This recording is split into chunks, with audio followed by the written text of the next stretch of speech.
عرض کی یا رسول اللہ صلی اللہ علیہ وسلم آپ ہمارے لیے جنت کی ضمانت دے تو حضور تھوڑی دیر خاموش رہے.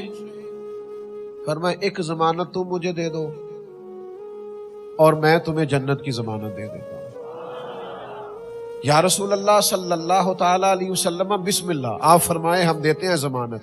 حضور نے فرمایا مجھے ضمانت دو کہ تم کسی بندے سے کبھی کچھ نہیں مانگو گے, کسی دنیا دار کے آگے ہاتھ نہیں پھیلاؤ گے, اپنی ذات کے لیے کسی سیٹھ نواب سے کوئی سوال نہیں کرو گے.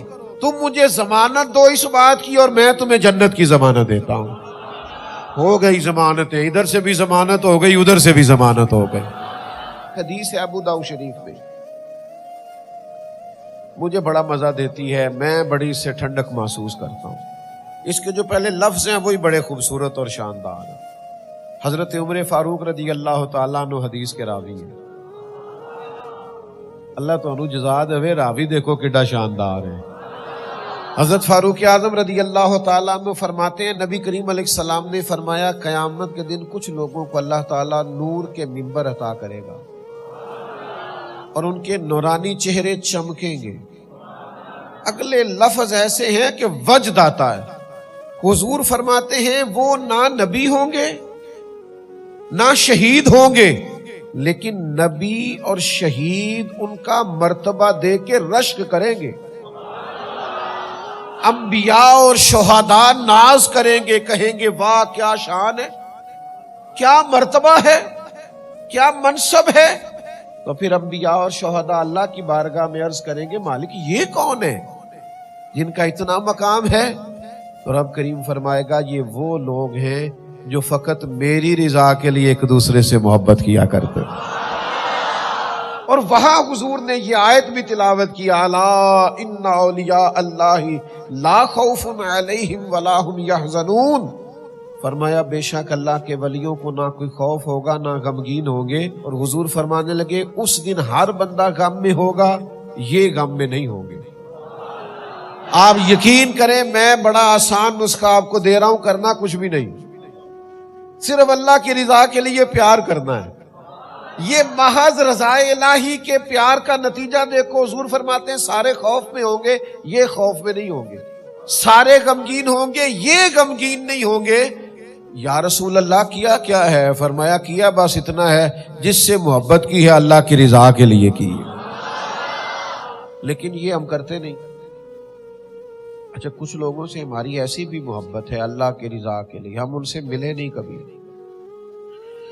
ان کو دیکھا نہیں کبھی, لیکن ان سے اللہ کی رضا کے لیے محبت تو داتا صاحب سے محبت ہے نا, خواجہ اجمیر سے محبت ہے نا, غوث اعظم جیلانی سے پیار ہے نا, حضرت میاں شیر محمد شرک پوری سے محبت تو ہے نا, پیر جماعت علی سے پیار تو ہے نا, حضرت مہر علی سے محبت تو ہے نا, فاضل بریلوی کی غلامی تو ہے نا, شاہ نقش بند کے غلام تو ہے نا.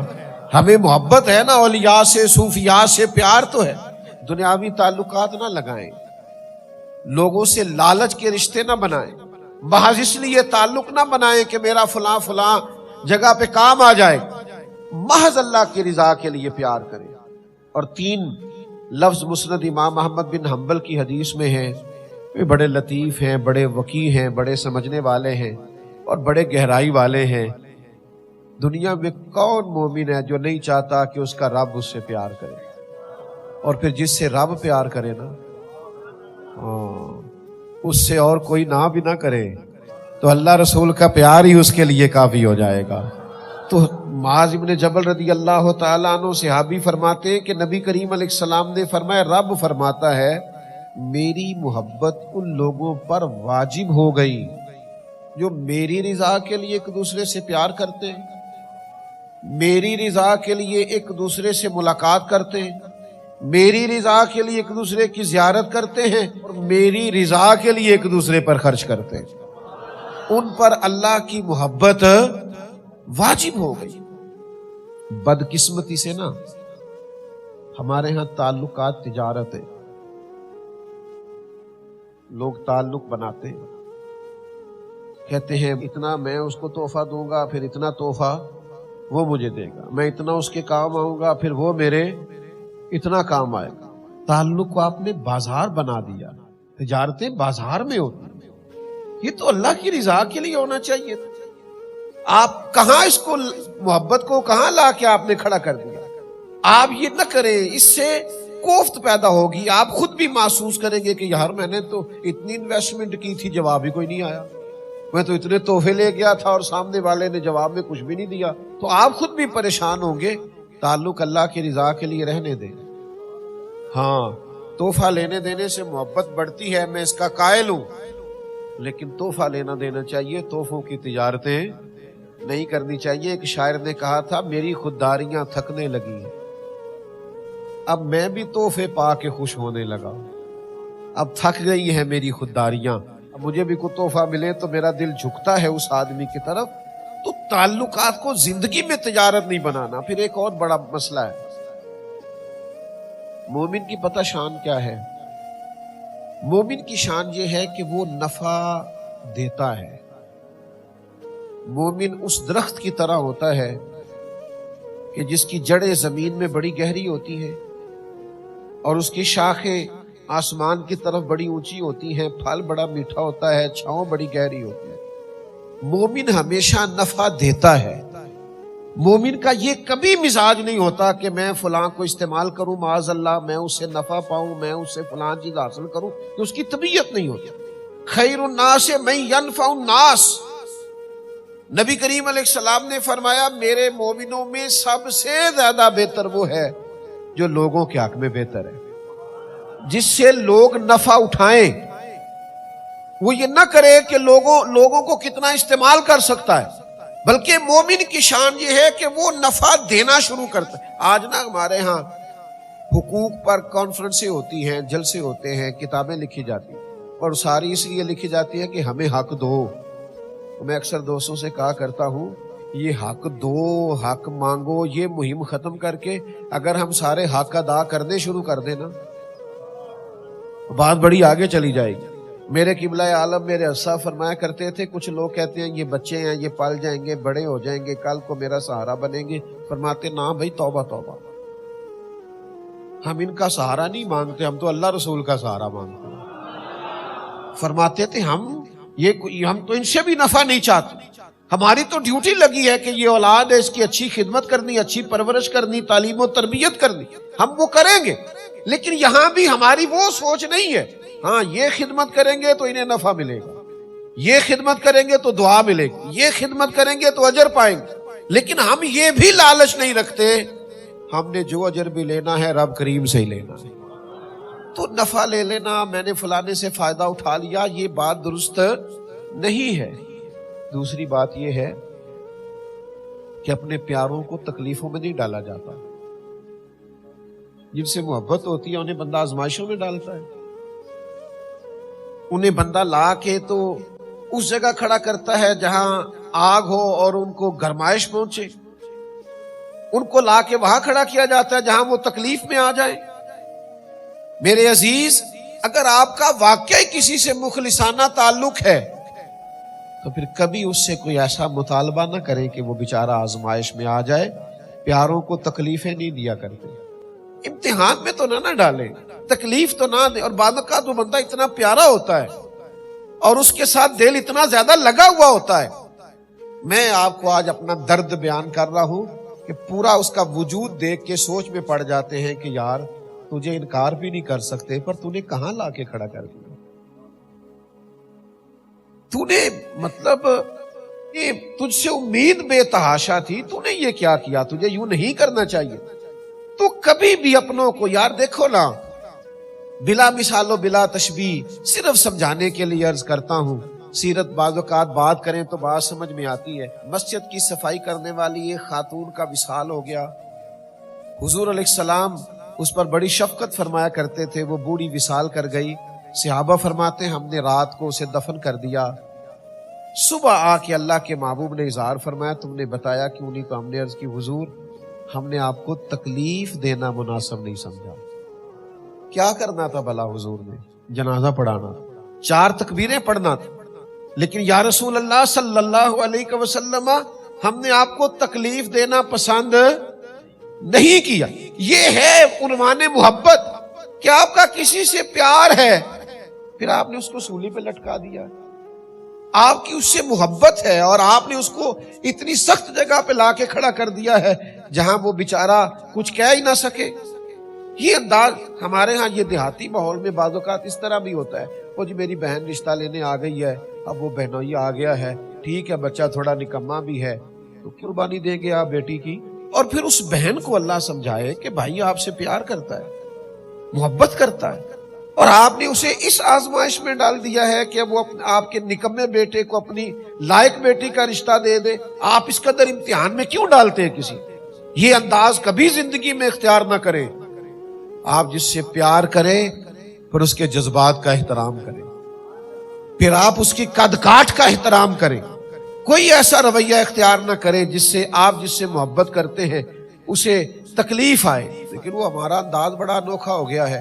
ذرا تھوڑا سا جی آپ نے 2 جملے کہنے آپ کو پتہ ہی نہیں. کسی کو 2 جملے کہنے میں انسان کو مشقت کتنی ہوتی ہے، کسی کو 2 جملے کہنے میں تکلیف کتنی ہے. آپ کو اندازہ نہیں اس کا کہ وہ کہے گا یار میں نے دین کے نام پر اس سے 2 دفعہ ہاتھ کیا ملا لیا، یہ تو چکر میں پڑ گیا ہے. تو یہ انداز درست نہیں ہے. اپنی تعلقات محض اللہ کی رضا کے لیے. پھر بہت بڑی مصیبت یہ ہے کہ شکوے بڑے کرتے ہیں لوگ. آپ سارے دوست اگر توجہ کریں تو ایک بات کروں آپ سے، جو محبوب ہوتا ہے نا، جو پیارا ہوتا ہے، اس کا شکوہ نہیں ہوتا. داتا گنج بخش علی حجویری فرماتے ہیں محبوب زیادتی بھی کرے تو اس پہ غصہ نہیں آتا. محبوب جو ہوا، اور میرے بھائی جو محبوب ہے نا، محبوب اس کا شکوہ نہیں. آپ محبوب ہیں اور آپ 2 لوگوں کو کھڑا کر کے کہہ رہے ہیں فلانے نے میرے ساتھ ایسا کیا حالانکہ میں بڑا پیار کرتا تھا. آپ جھوٹ بول رہے ہیں. محبوبوں کے شکوے نہیں ہوتے، آپ کو کوئی پیار نہیں، آپ دھوکہ دے رہے ہیں. ایک صاحب میرے پاس ایک دفعہ کھڑے ہوئے، بڑی پرانی بات ہے، کہنے لگے ایک بات کرنی تھی حضرت، آپ سے ایک مشورہ لینا تھا. میں نے کہا کیا؟ کہنے لگے وہ ہمارے پیر صاحب ہیں، یہ مسائل آگے ہیں تو یہاں نکتہ ہے، تو میں اب کیا کروں؟ میں کہا پہلا تو بیعت دوبارہ کرنا، تیری پچھلی ٹوٹ گئی ہے. اس لیے کہ یہ تو عقیدت کا رشتہ ہے. تو اگر تو آپ نے 2 شکوے کر لیے تو معاملہ ختم ہو گیا. محبوباں تے نکتہ چینی کرن تو جڑا باز نہیں آوندا. اگلی گل آزم چشتی کیتی جے دقت ہوئی تھی وہ نہ گل کرنی جے میری نہیں جے. انہیں کیتی ہے مرحوم نے، تے بندہ بڑا قابل سی. چونکہ وہ آپ یہ نہ کہیں کہ پیر صاحب آکھے ایسی، میں نہیں جی آکھیا. اس نے کہا ہے تو اس سے بات کر لینا، میں تو اتنے سخت لفظ بول ہی نہیں سکتا. اس نے کہا محبوباں تے نکتہ چینی کرن تو جڑا باز نہیں آوندا. اصل منافق جانو اس نو. اصل آزم چشتی یار ایڈا ڈاڈا ہو گیا، نیرا منافق نہیں، اصل منافق ہی آگ چھڑے آئی. اس نے کہا محبوباں تے نکتہ چینی کرن تو جڑا باز نہیں آوندا. اصل منافق جانو اس نو. یہ جھوٹا پیار جتاوندا ہے. سانو تے دسیا ہے عشق دے مفتی جڑا مڑ مڑ کے فرماوندا ہے آزم جتھے دل لگ جاوے اوتھے عیب نظر نہیں آوندا. سانو تے دسیا ہے عشق دے مفتی. قربان جاؤں آزم چشتی کے انداز تکلم پر. سانو دسیا ہے عشق دے مفتی. اور مفتی ایک دفعہ فتویٰ دیتے، آزم چشتی کہندے نہیں مڑ مڑ کے فرماوندا ہے. سانو دسیا ہے عشق دے مفتی جڑا مڑ مڑ کے فرماوندا ہے آزم جتھے دل لگ جاوے اوتھے عیب نظر.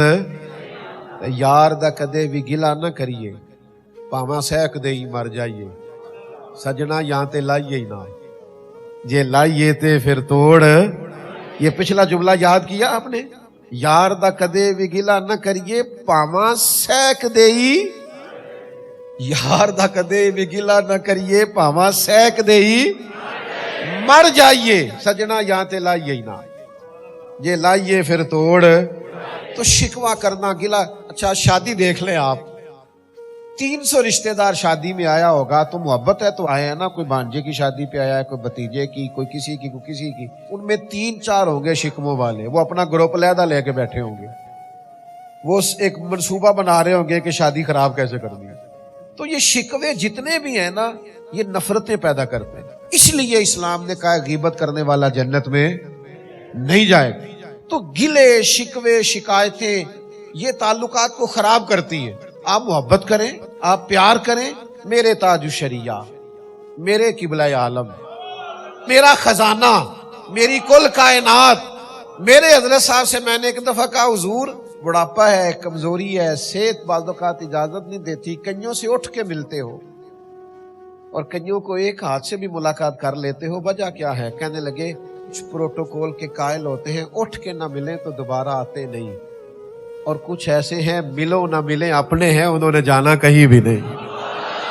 اور سمجھ لو یار، جن کو پروٹوکول نہ بھی دیا جائے اس کا مطلب ہے اس نے کہیں جانا، اس کو سمجھو نا، یہ اپنائیت۔ اگر تیرا پیالہ کبھی توڑ دیا ہے تو اپنا سمجھ کے توڑا ہے، اگر تجھے انکار کر دیا ہے تو اپنا سمجھ کے کیا ہے، اگر تیری کبھی نہیں مانی تو اپنا سمجھ کے نہیں مانی، اس لیے کہ وہ اپنے ہوتے ہیں جن سے انسان جیسا مرضی بھی کر لے، ہوئے جو اپنے، انہوں نے چھوڑ کے جانا، انہوں نے کہیں آگے بڑھنا۔ ملا رومی رحمت اللہ علیہ فرماتے ہیں تیرے ساتھ تیرا جانور جا رہا تھا لیکن کسی اور کا چارہ دے کے اگر ادھر مائل ہو گیا تو اسے دوبارہ گھر نہ لے کے آنا، تیرا نہیں، اسے کل کوئی اسے اچھا چارہ کھلائے گا تو ادھر چلا جائے گا۔ آئین وفاداری سمجھو، تعلقات میں اللہ کی رضا لاؤ۔ ہم کس طرح کے تعلق بناتے ہیں کہ ہر جگہ دنیاوی رشتہ، ہر جگہ دنیاوی تعلق، ہر جگہ ہمارا یہی حال، یعنی غلامی کی کسی شیخ کی، استاد کی، اسے بھی جا کے کہہ رہے کاروبار نہیں چلتا، بیٹا باہر نہیں جا سکتا۔ یہ بات آپ کو کسی ایجنٹ سے کرنی چاہیے تھی، پیر سے کیوں کر رہے؟ اس کا کیا لینا دینا؟ وہ آپ کی مشکلات کے لیے دعا کرے گا، میں انکار نہیں کرتا، لیکن یہ کہ اگر آپ اس لیے بیعت ہوئے تو پھر تو کہیں اور جانا چاہیے تھا۔ سنو نا، سب کا دل کرتا ہے نا اللہ بھی پیار کرے، اور سب کا دل کرتا ہے نا بندے بھی اس سے پیار کریں، کوئی ناراض نہ ہو، کوئی تلخی نہ کرے، کوئی مجھ سے بگڑے نہ۔ سب کا دل کرتا ہے نا کہ اللہ کی بارگاہ میں بھی سرخروئی ہو اور ذرا مخلوق کے درمیان بھی بہتری ہو۔ یہ ممکن نہیں ہوتا، یہ مشکل کام ہے کہ دنیا بھی بندہ رکھ لے اور اللہ رسول کی بارگاہ بھی، مشکل کام ہے۔ لیکن ایک حدیث ہے ابو داؤد شریف میں، دونوں مسئلے حل ہو سکتے ہیں، اللہ بھی راضی ہو سکتا ہے اور بندے بھی پیار کریں گے۔ وہ حدیث کیا ہے؟ نبی پاک علیہ السلام نے فرمایا دنیاوی معاملات سے بے نیاز ہو جاؤ، ہر وقت نہ دنیا مانگا کرو، ہر وقت نہ پیسے مانگا کرو، ہر وقت نہ عہدے مانگا کرو، ہر وقت نہ دنیا داری کی چیزیں مانگا کرو، دنیا سے بے نیاز ہو جاؤ، اللہ تم سے محبت کرنے لگ جائے گا۔ اور فرمایا جو لوگوں کی جیبوں میں ہے نا اس سے بے نیاز ہو جاؤ، بندے بھی تم سے محبت کرنے لگ جائیں گے۔ یہ تم کہتے ہو نا فلاں کے پاس بڑا ہے تو مجھے کیوں نہیں دیتا، فلاں کے پاس سرمایہ ہے تو میری بات کیوں نہیں کرتا، فرمایا اس سے بے نیاز ہو جاؤ، لوگوں کے بھی محبوب ہو جاؤ گے، لیکن شرط کیا ہے کہ تھوڑی سی نا لالچ سے بچو، ہرس حوث سے بچو، تمہارا آپس میں پیار ہو جائے گا۔ اگر آپ پیسوں سے پیار بڑھائیں گے تو ساری عمر دینے پڑیں گے، جہاں بریک لگائیں گے محبت ختم۔ آپ خلوص نیت اور اخلاق کے ساتھ پیار کریں، اس محبت کو دوام ہوگا، دوام، وہ آگے بڑھے گی۔ ایک حدیث ہے مسلم شریف میں، پہلے بھی اس عنوان کی میں روایتیں بیان کر چکا، لیکن یہ صحیح مسلم کی حدیث ہے، ابو داؤد شریف میں بھی ہے، بڑی خوبصورت روایت ہے۔ ایک دفعہ نا کچھ انصار مدینہ حضور کی بارگاہ میں آئے تھے، اور یہ بڑے خوبصورت لوگ تھے، مدینے والے بڑے وفادار تھے، اور نبی کریم علیہ السلام بھی انصار سے بڑی محبت کرتے، مہاجرین سے بھی بڑی کرتے، پر انصار سے بھی بڑا پیار فرماتے۔ تو یہ انصار مدینہ آئے، آ کے عرض کی یا رسول اللہ صلی اللہ علیہ وسلم، ہم آپ کی خدمت میں نا ایک بہت بڑی گزارش لے کے حاضر ہوئے۔ تو ادھر بھی دریائے کرم جوش پہ تھا، فرمایا جتنی بھی بڑی ہے بیان کرو۔ کہ یا رسول اللہ ہمارا دل کرتا ہے کہ آپ ہمیں ضمانت دے دے کہ اللہ ہمیں جنت عطا کرے گا۔ زندگی کا ایک حصہ میں نے کتابوں میں گزارا ہے، ہلکی سی رائے دیتا ہوں، اور شاید یہ دو جملے کہنے کوئی اتنے زیادہ ثقیل بھی نہ ہو۔ مجھے یوں لگتا ہے کہ حضور یہاں بھی فرما دیتے نا کہ دیتا ہوں ضمانت تو بات ختم ہو جاتی ہے، جو اگلے جملے حضور نے فرمائے یہ میری آپ کی تربیت کے لیے فرمایا۔ انصار کو ضمانت ہو جاتی وہیں پہ، چونکہ محبوب کے سامنے تھے، حضور جانتے تھے ان کی ہر چیز کو، محبوب اپنی امت کو جانتے ہیں، عرض کی یا رسول اللہ صلی اللہ علیہ وسلم آپ ہمارے لیے جنت کی ضمانت دے، تو حضور تھوڑی دیر خاموش رہے، فرمایا ایک ضمانت تم مجھے دے دو اور میں تمہیں جنت کی ضمانت دے دیتا ہوں۔ یا رسول اللہ صلی اللہ تعالی علیہ وسلم بسم اللہ، آپ فرمائے ہم دیتے ہیں ضمانت۔ حضور نے فرمایا مجھے ضمانت دو کہ تم کسی بندے سے کبھی کچھ نہیں مانگو گے، کسی دنیا دار کے آگے ہاتھ نہیں پھیلاؤ گے، اپنی ذات کے لیے کسی سیٹھ نواب سے کوئی سوال نہیں کرو گے، تم مجھے ضمانت دو اس بات کی اور میں تمہیں جنت کی ضمانت دیتا ہوں۔ ہو گئی ضمانتیں، ادھر سے بھی ضمانت ہو گئی، ادھر سے بھی ضمانت ہو گئی۔